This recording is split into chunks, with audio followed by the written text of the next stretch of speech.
See a more welcoming Republican Party as somebody who comes traditionally from the left. And I say this with regard to four things that I outlined personally. So the party I grew up with would not delight in beating cops for a lie and then pardoning the people who beat the cops. I don't know what conservatism means anymore. This gentleman is the perfect person to speak to what Mike Pence is going through, because what does it mean? It doesn't mean family values, doesn't mean the Christian values. He brainwashed him, and you don't have to look any further than the zombie-esque reaction to even the last few weeks. I mean, he said he wouldn't block gay marriage, which is something that I thought was always traditionally a conservative position. And the tariffs thing, as you mentioned, as far as... I'll tell you what, he's underwater on every single issue. Hold on, why don't you let me finish? Do you think Donald Trump showed respect to your former boss, Mitch McConnell? Do you think he's respected him? Respect to him? Yeah. Not always, no. If we ask you to... Hello, everybody. Guys, let's get right into this segment. I actually thought this was a fairly good one. And you could see Scott Jennings, he's almost wakes up from the cruelty trance he's in. I would love for you guys to tell me what you think about all this. Check this out and we'll talk about it. There's an internal battle playing out within the Republican Party right now. On one side, there is a more traditional, old-fashioned conservative, and then on the other, there is the era of Donald Trump, a new wave of populism fueled by the MAGA faithful that has sent the GOP on a sharp turn. Now, if you ask former Vice President Mike Pence, he sees things a little differently. Here's his take on how his ex-boss has shaped the party. Well, I think President Trump, as president should, has changed aspects of the agenda of the Republican Party. But I don't think he's changed the Republican Party. There is a populist move within the party that says we should marginalize the right to life, that we should embrace big government programs, that we should pull back from our commitments in the world. But I think that's a minority voice. Joining us at the table is Jeff Duncan. He's Georgia's former lieutenant governor and a contributing columnist to the Atlanta Journal-Constitution. Jeff, you may be the perfect person to answer this question. Is Mike Pence right that that's a minority view, that Trump is sort of leading this sort of limited faction of the Republican Party right now? with all due respect, Mike Pence is not correct when he makes that statement. Donald Trump completely controls the entire GOP. And the only example I can give that equates to it is like a rogue cult leader coming into a church and taking it over. He's brainwashed him, and you don't have to look any further than the zombie-esque reaction to even the last few weeks. I mean, Doge has imploded. He's made promises, yet the base doesn't hold him accountable for it. We've spent trillions of dollars in debt that he promised that we wouldn't. We still have wars in Ukraine raging, and he's taken the sides of Vladimir Putin until the last few hours. This is not the Republican Party that I grew up in. And I don't think it's ever coming back. I think it's gone. I think it's gone for good. They're in the ditch, and they just don't know it yet. How are we? I mean, really quickly, even the January 6th pardon thing, they don't care about that. They're completely fine with what happened with that. And this is before the whole Epstein files thing. They're already rallying behind Trump behind that. Jeff Duncan is right. I think Jeff Duncan is a decent man, and I'll talk about that later. In the ditch. We won the national popular vote last November. We won a crushing victory in the Electoral College. We won majorities in the House and the Senate. We just passed the big, beautiful bill. Peace is breaking out in the Middle East. Peace is breaking out on the African continent. Gas prices are lower than they've been in 4 years. Taxes are going to be low. Egg prices are down 69%. The southern border is secure. Jeff, these are things Republicans have believed in for a very long time. But Scott, I mean, we can't forget that it wasn't that long ago when you were probably closer to the Mike Pence view of this. That you were not necessarily a Trump supporter until fairly recently. I voted for him 3 times. Making news here at this table, because what I'm pointing to is that your evolution is mirroring something that's happened in the Republican Party in general. January 2024, 40% of GOP leading voters ID'd as MAGA supporters. March 2025, that number is now 71%. So I'm actually... And guys, ever since the Epstein files thing, they did a poll. His support went up with Republicans. Like, what does that tell you about those voters?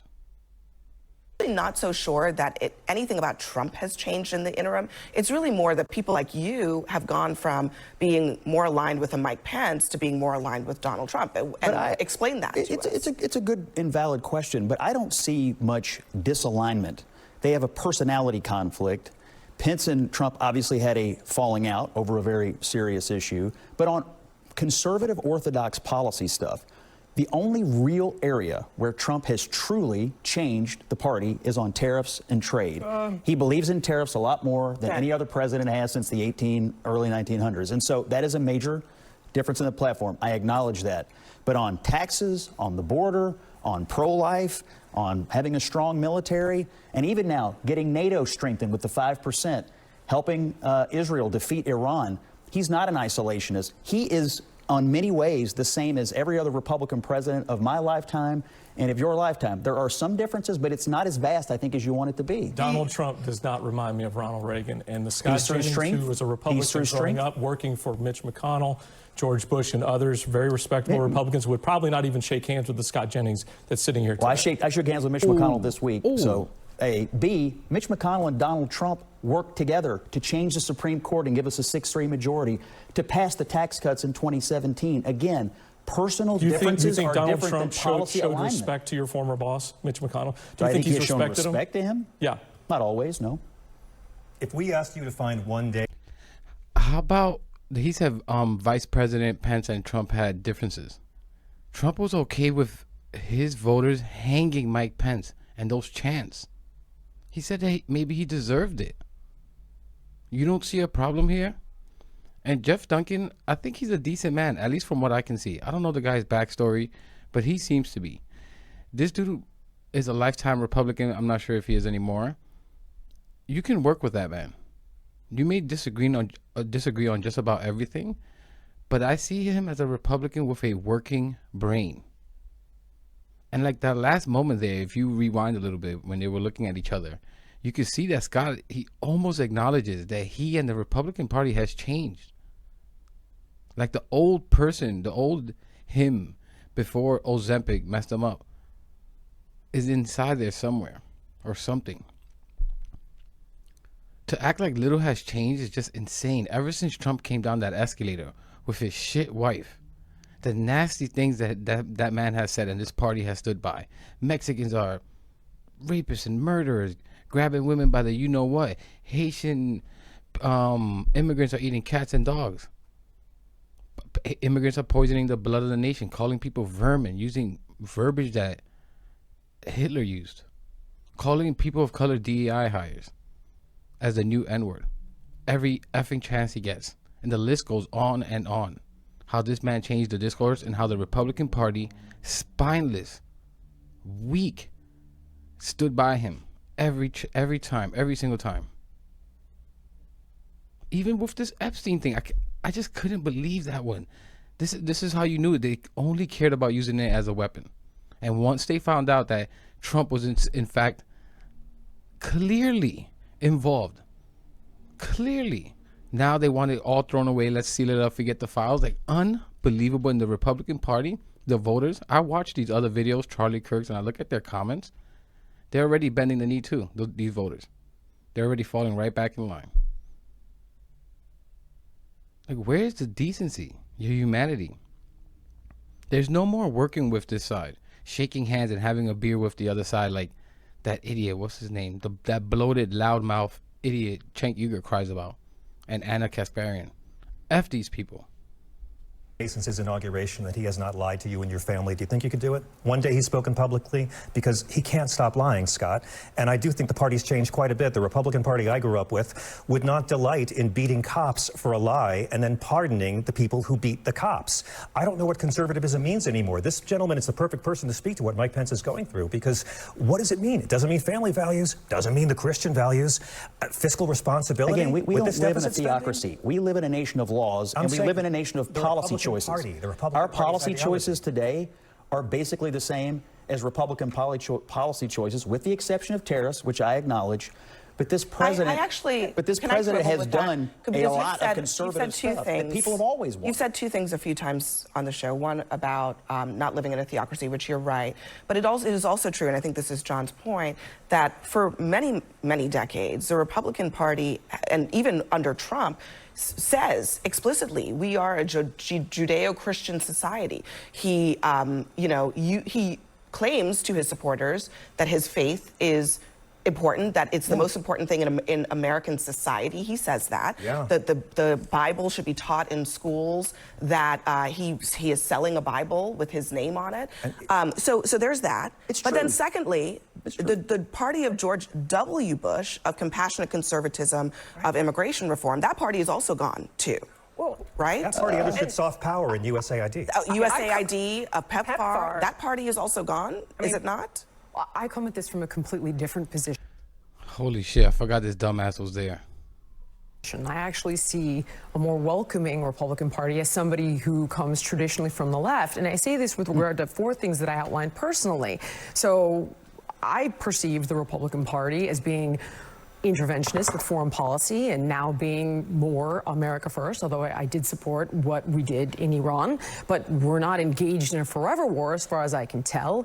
And we were with Cheney and Bush. We have been previously. His position on abortion, while I am more to the left on this, it used to be fully pro-life. He's suggesting it goes to the states, and I believe he said he would never support a federal abortion ban. He said he wouldn't block gay marriage, which is something that I thought was always traditionally a conservative position. And the tariffs thing, as you mentioned, as far as I can remember, conservatives were globalists. They were for free trade, and it arguably hollowed out the middle class. So I'm with Trump on that. Yeah, I mean, look, I think that this...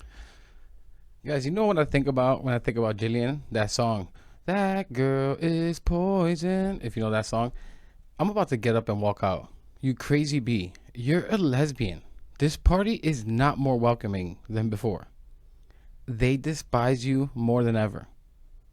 They despise your people more than ever. They despise black people, Hispanics, more than ever. They're creating they created alligator Alcatraz to feed Hispanics to them. Like, what? And this is the problem: is that they're all in this panel somewhat friends, and they don't get more aggressive with their questions to one another. I would interrupt and ask Jillian, or I would put the question to her. You say they are more welcoming. You have a black daughter, and I know you cannot be that personal, but you have a black daughter that you adopted. What do you think the party that you support think of her? What would Trump call her? Actually, what would they call her if she ran for president one day? We saw an example of this. In fact, I'd ask Jillian, what would you think about a party that would call your daughter a DEI hire if she was in a prominent position? Oh, how about this one? This is a great one. That the person that you support removed pictures of black and brown people from the walls of the White House because he couldn't stand the sight of them. Jillian Michaels, you are actual trash. I hope this video gets to you one day, and one day your daughter will grow up and learn who you really are, and I hope it's worth it. Divide right here. I mean, you're demonstrating a lot of reasons why Trump was able to actually make inroads in Democratic constituencies, but you're suggesting that he's the same old Republican as everybody else. But I think that Jillian is perhaps proof that that's not the case. His attitude and his ability to get things done, his spirit, the way he fights the left, the way he fights for free speech and Western civilization, and the way he's open to coalition building and building non-traditional alliances is a key political talent. I think that explains your support for Trump, but I think that that Jillian is correct that on those policy issues, Trump has tried to be somewhere in, dare I say, a bit of the mushy middle on some of this stuff. He ran as an anti-war candidate. What he ran on versus how he actually governs, it shifts. But what he ran on, what he pulled people in on, I think is the difference here. But I think we also can't ignore not only Jeff and the divides here at the table, but the millions of people, thousands of people who consider themselves anti-Trump, who were once Republicans, and a whole movement of Republicans who, I can remember sitting at a meeting leading up to this election. I've got Bill Kristol sitting here. I've got, former friends, conservatives from across the aisle. We were all aligned in how do we defeat Trump. It was a meeting. How'd it work out? You know what, Scott? Just asking. All right. Well, I'll tell you what. You gotta go. I'll tell you what. He's Guys, underwater on every officially did single not like issue. Dick Hold Cheney. on. Why don't you let me finish? Guys, we gotta go. My only point is, I think you can't ignore the fact that there are thousands of people who consider themselves traditional Republicans, like Jeff, who no longer see a home in the Republican Party. I don't care what Scott And says. vice versa. There's no Democrats no longer see a question home in about the that. Coming up next, the So the sad thing about this is that, and you hear this idiot Jillian ding ding ding, like, God, I can't stand her. The sad thing about all this is that I don't think it goes away when Trump leaves. This behavior, this way of going about things, someone more intelligent will be able to do what Trump did and produce even further harm to the humanity of this country. At least that's my belief. The voters, who they are, they're excusing everything. They are already falling in line with this whole Epstein thing. The next Republican nominee sees all this crap as we speak and sees how brainwashed these people are. And they're going to use it much more cynically and much more intelligently than that moron Trump could ever. We all know he's not working with much up there. And think about that. Trump said he could shoot someone on Times Square and that they will still support him. He was actually wrong about that. He could do what I would argue is far worse than that, and they would still support him. Look at this Epstein thing. I don't know how you explain that away. Like, unless this country wakes up, this is a falling empire day by day. China is coming. In fact, China's already here. I'm going to leave it there, guys. Let me know what you think about all this in the comments. Please leave a like, subscribe. It really helps the channel. Really helps get the message out there. And I'll catch you in the next one.